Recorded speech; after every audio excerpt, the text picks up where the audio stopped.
Yo, what's up, guys? It's pizza time. My name is Sal. I'm the son here at Milano Pizza and Cafe. I'm here with my father. I'm Faro. I'm the big cheese here. So this is our first podcast here at Pizza Time. We're recording live at the Milano Pizza and Cafe. We're gonna wing it. We're gonna see how this goes. So the origin story here at Milano's, I'm gonna have to give the mic to my dad, Faro. He's he's the heart and soul here. So I'll pass the mic off to him. So how this all started, it goes way back. I was a little kid. My father had like 6, 7 pizzerias. I would go in, I was like 6, 7, 8 years old, and I made boxes and farted around, and little by little I put my hands on the dough. I was rolling dough. Before you know it, a woman actually who worked for my father showed me how to make a pizza, and by probably like 9 years old, I was starting the pizzas, making the crust, and I was really good at it. It just came natural to me, and here we are. So on the topic of where Milano's began, how we got our hands on Milano's. I was only a child. I was young. I don't know, 5 or 6 years old, something like that. I remember sitting over in the booths, hanging out, spending my days here, watching my father break his back day in and day out. That being said, I'll pass the mic on to Faro.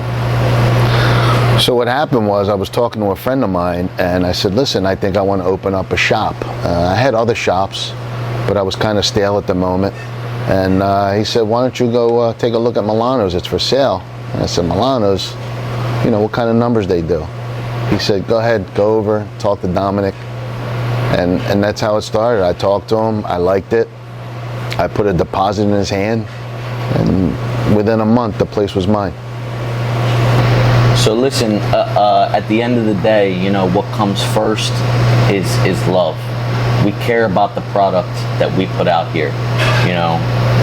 We're not here to collect a paycheck. We're not here for the money. At the end of the day, we care about the product that goes out. We don't cut corners. We do everything legitimate. I think what sets us apart from the other pizzerias is that they're putting out a product for the best price possible, and to do that, a lot of people cut corners, and they don't put their heart, their soul, blood, sweat, and tears into what they do here. The difference here is we have sleepless nights thinking about how we can make this place better, how people can enjoy this place more. At the end of the day, the reputation comes before the money. What we care about is a legacy that we're building here. What do you got to say, Fado? So to add what Sal said, it's really not about making money. Yeah, you got bills to pay, but that comes. What's important really to me is consistency, coming up with new ideas, being here early, and everything else just comes naturally. When you put your heart and your soul into it, it comes out good, it comes out beautiful, and then that's where the money comes in, and that's how you see the reward. And I just love making people happy, but at the end of the day, you gotta be consistent. That's my number one thing. You gotta be consistent in every aspect, not just the food, with your employees, with your cleanliness, all of the above. It's all very important. That being said, bring it back to my grandparents, Nonna and Nonno. His parents, they came from the motherland. They came from Sicily. Those old school traditions, that style, we never let it go. We always held on to that. When you come here, you taste authenticity. Whereas a lot of these places, they Americanized things and made things easier, whereas we never did that. We stuck to the traditions, which comes with more difficulties and more work, but it pays off. The people love the product that we put out. It makes people happy. Traditions from even from the home, living with my grandmother and my father, the house is spotless, everything's put together perfect. And that kind of stuff flows into the business. And the business, this is the cleanest restaurant that you'll ever step foot in. You could eat the food off the floor here. Seriously. I mean, we're clean, we're put together, we're organized. We're here hours before opening, making sure everything's ready. We eat, live, sleep, everything, Milano Pizza and Cafe. And to add to what Sal said, as far as no shortcuts, there are no shortcuts. Everything is done the same way, the right way, all the time. We make our own chicken cutlets. We make our own meatballs. Our soups are homemade. Our wing sauces are homemade. Everything is made on the premises. Eggplant, you name it, we do it. But we do it the right way. So listen, any business is going to come with difficulties and challenges. That's life. You got to wake up every day ready to face what's in front of you. There's error everywhere that you got to be ready to correct. And that comes back to what we talked about previously. You got to be early, you got to stay organized, you got to be put together. My father always tells me, failure to prepare is preparing to fail. Because at the snap of a finger, anything could happen that you're not expecting. So if you're already prepared, it's, you take it on the chin. It's not going to hurt you so badly. Whereas if you're not constantly preparing and you're not constantly ready, these small errors could turn into a disaster. And I think that's where a lot of people fall off. Whereas we're prepared here. This is legitimate. As an owner, there's issues every day. When there isn't an issue, I'm waiting for an issue. In the morning when I wake up, I look at my phone, waiting to see if there's an employee that's not coming in for whatever reason. But listen, you just, like Sal said, you take it on the chin when you're ready. You get used to the ups and downs, and you roll with it. It's life. It's a part of life, and you just learn to deal with it and just keep it moving. There's always a solution.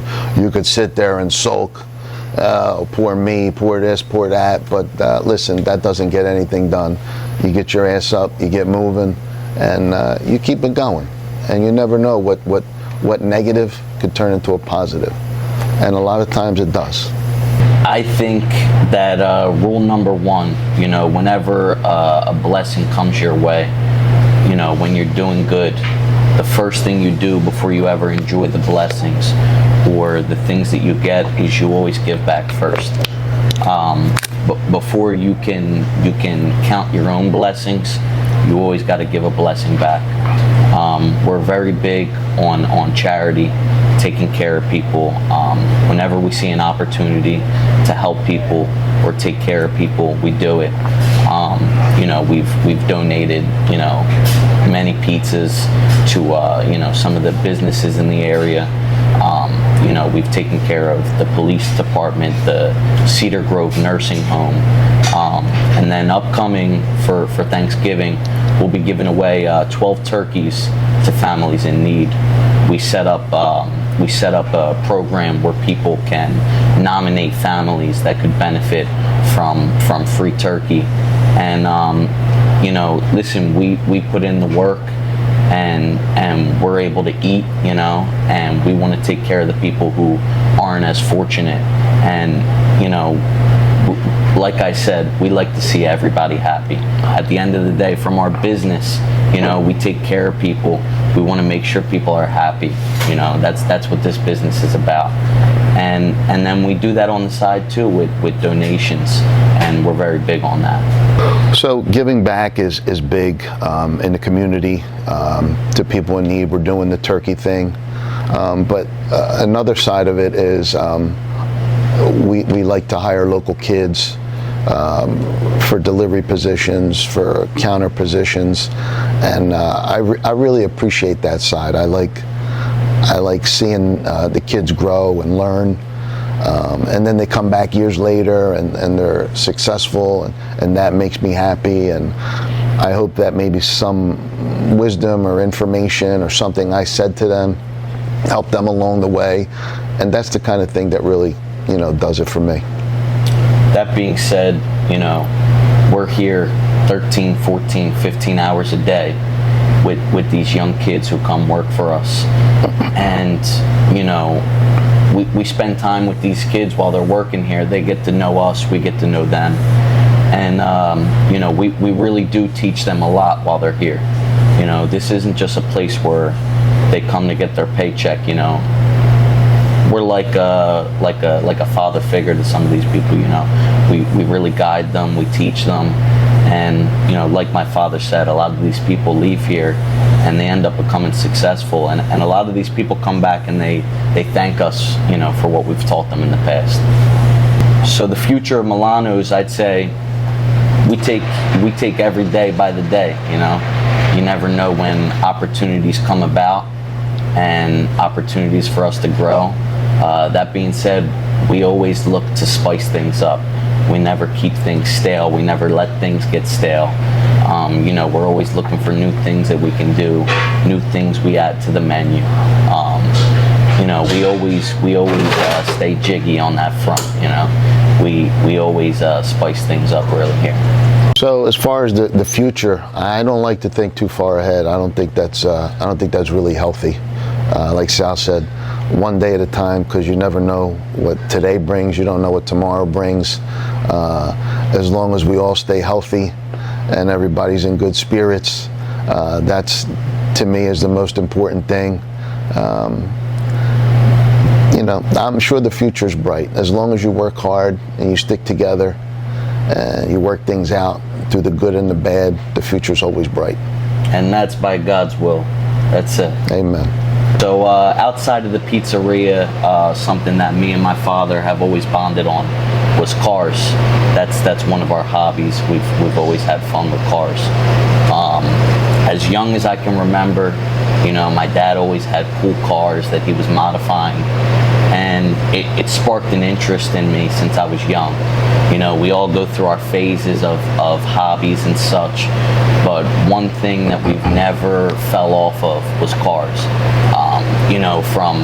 From cheap cars that my dad would buy and tune up to make it something cool, to flashy cars, and then he takes his own take, he puts his own wheels on it, he dresses it up. That's something that we've always bonded on. We've always got along. We always loved cars. I'll never forget one of my memories that I'll never forget. My dad had a 370Z, which was a cool car. And I remember my dad say, "Yo, we're gonna sell the Z today," and I was like, "There's no way, we can't sell the Z." I was so upset, and he was like, "No, you'll see what's in store."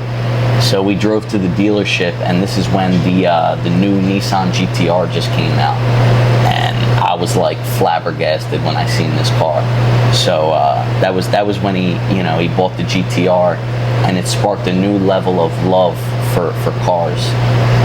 I'll never forget that. It was unreal, feeling the acceleration of this car, and that's something that always stood out to me. I remember whenever I had let's say a baseball game, when I was a young kid, and when my dad would pull up in his car, it was like every kid on the baseball team was like, "Yo, who's that? What is that?" They're expecting a superstar to jump out of this thing. And that's something that always stuck with me. And something really cool that we did a few years ago is we both owned the same car at the same time. We both bought Hellcat Challengers, and that's something special that I'll always hold in my heart. We both had the same car at the same time. That's something I'll never forget. That was really important to me, really special to me, and that was cool. We built the Hellcats. We made them into you know, we made them our own. We built them from top to bottom. We made them something really special. And that's something that I'll always hold dear in my heart. What do you got to say? So cars. If I didn't love them so much, I would probably be retired by now. It's been very costly, but it's just something I love. I love cars. I think they're beautiful. I look at them a different way, I think, than the average person. But it is what it is. You work, you see something you like, you can afford it, sometimes not afford it. You still go buy it. But that being said, it's just great. I'm glad, I'm blessed that I've been able to buy all the cars that I bought and experience them. I do have a funny story though. One time I had a minivan, a Nissan minivan, and I wrapped it for the pizza shop. And I really enjoyed driving this minivan. So one day I'm taking Sal to school, and he's got tears in his eyes. I said, what's wrong? What's your problem? He's like, I don't want to go to school in that. I said, excuse me?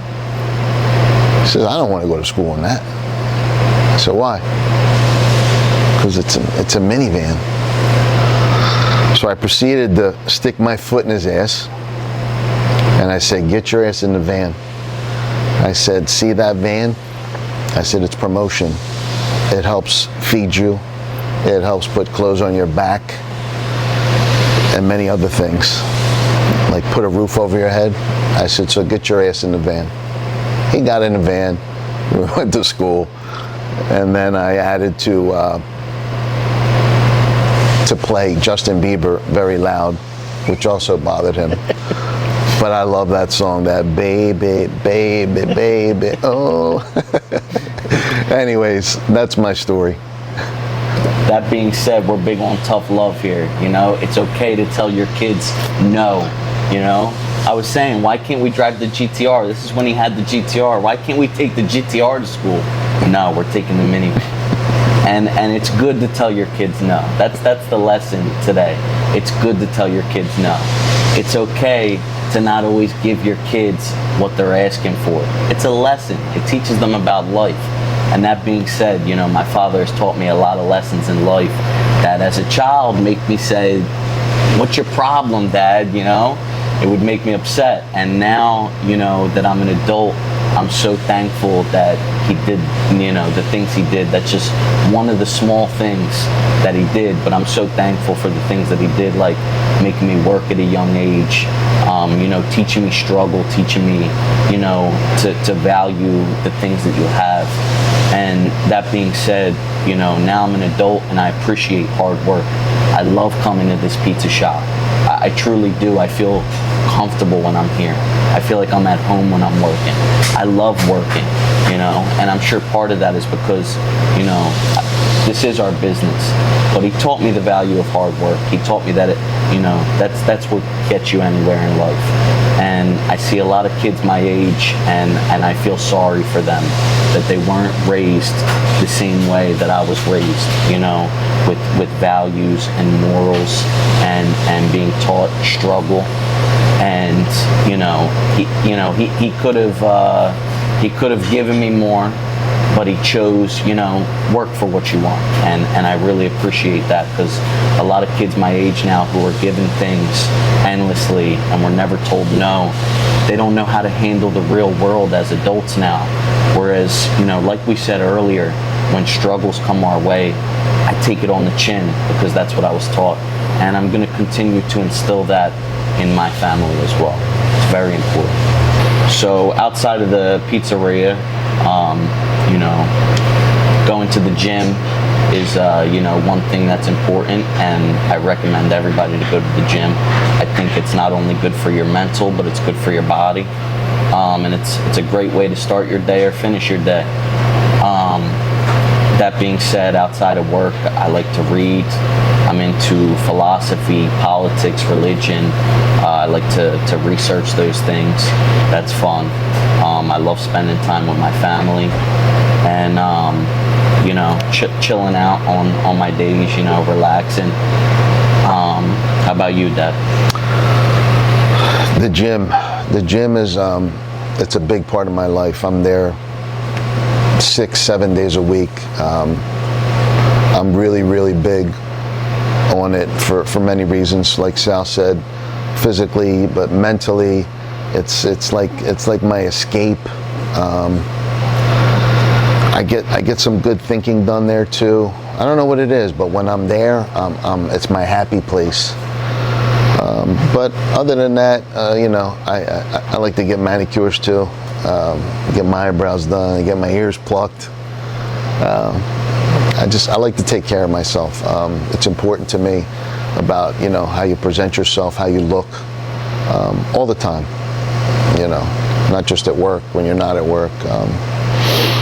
But I don't really do too much. I like to take walks. I like thinking. I'm always ahead. I like to stay ahead. I like to prepare. That's part of my discipline. That's about it. All right, guys, this is pizza time. To conclude things, we keep it legitimate. We keep people happy. We stay authentic. We stick to the blood. We stick to the roots here. Come by Milano Pizza and Cafe and let us put a smile on your face. That being said, leave some comments. Let us know what you want to hear next. Ask some questions. We'll be sure to answer some of those questions. Share this to some people who may enjoy this as well.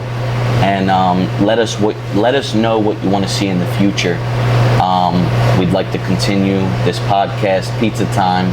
We'll bring some guests on in the future. If you have any suggestions on who you'd like to see on the show, let us know. And let's keep this rolling. Let's keep the love and the blessings coming. And we love you guys. What do you got to say, Faro? Nothing. I'm excited. I'm excited about this. This is all new to me. I'm not really good in front of the camera. Hopefully I get better. But if you're from the area or not from the area, a couple towns away, you've never been here, come by, say that you saw this, and the first pizza's on me. I want you to enjoy our cafe. It's really nice, really comfortable. You can have a coffee, you can have a slice, you can have some pasta. It's just a really nice, cool environment. Like I said, come by.